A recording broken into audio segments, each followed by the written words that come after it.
There's nothing surprising about people's reactions to Andrew Kibe and what he said about Steve Simple Boy. Just like there's nothing surprising about what he said about Steve Simple Boy, because that has always been Andrew Kibe. But the reason why I think people have had such a visceral reaction to what he said is because of how Kenyan empathy works. We have a very particular brand of empathy in Kenya. And what I would call it is a reflexive brand of empathy, where empathy is meant to be universal, meaning that we all have ideas of how life should work. We all have ideas, or rather rigid ideas, of what is right and what is wrong, and who deserves what kind of treatment. Reflexive empathy is dependent upon who you most identify with. Meaning, I only feel pity for people from my tribe. I only feel pity for people of my gender. I only feel pity for people of my economic status, socioeconomic status. I only feel pity for people from my city. It is not a universal thing. And for a very, very long time, the men in Kenya, Kenyan men, showed where their allegiance lied when it comes to Andrew Kibe, because of all the crazy things that he has said. But many of them were always directed towards women. And because they were directed towards women, some men, not all men, but many of the people in his fan base, because he's been platformed by someone. He didn't just come out of nowhere.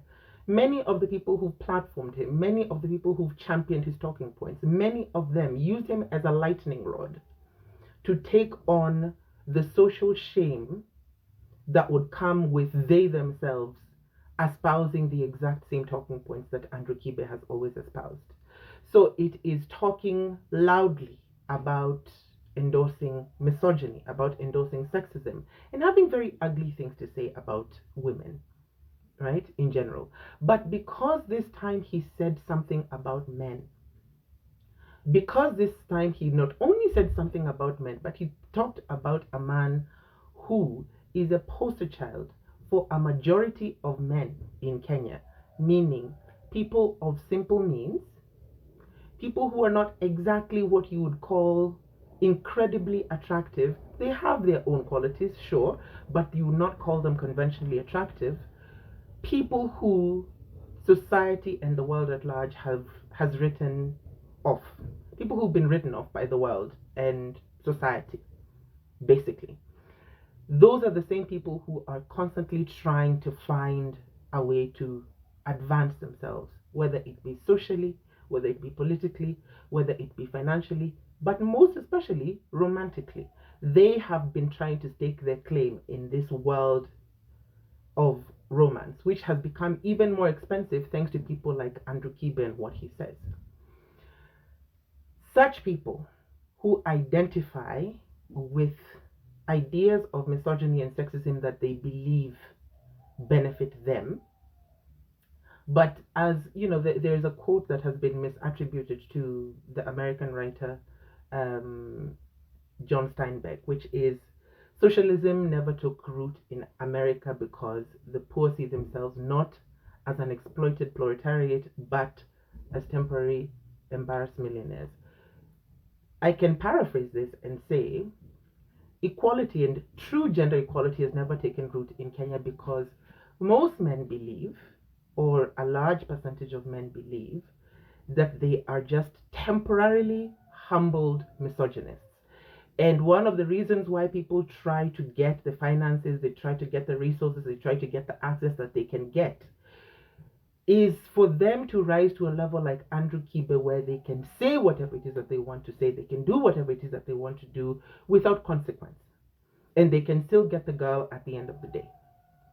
Because their resources, their social capital, their financial capital will shield them from any repercussions that they might suffer from saying something that is off color about women. And when I say off color, that is putting it mildly. It's just saying wildly inappropriate, wildly misogynistic, and even dangerous toxic things about women that to this day, or at least now, we're seeing has resulted in a massive increase in gender-based violence and also in femicides in Kenya and around the world. But that's a conversation for another day. So the people who were touched most by Andrew Kibe's words were people who identify with Steve Simple Boy. They're the people who have been written off by this very system that they try to perpetuate, that is not only misogynistic but is also capitalist, that says you need far more than just looks. You need far more than just money. You need a combination of both, because Simple Boy has risen in ranks. He now has his own few coins. He's doing well. He now has a partner. He has a child now. And Kibe reminded men that they too are in a system where they are judged also by how they look. It is not just enough to have money. And if you do have money, it has to be so much money that your looks do not factor into it. You have to buy your way to deniability. You have to buy your way to acceptance. It is not automatic. Just because you're a man does not mean that you will get automatic respect from your fellow man. And that is something that he proved. And this is where the danger of having reflexive empathy comes.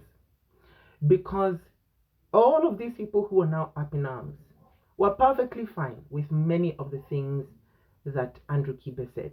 Maybe some of them came out in opposition, but not strongly enough to make as many headlines as have been made now. And that is of note, because he has only said this one thing about one man who happens to be a public-facing man.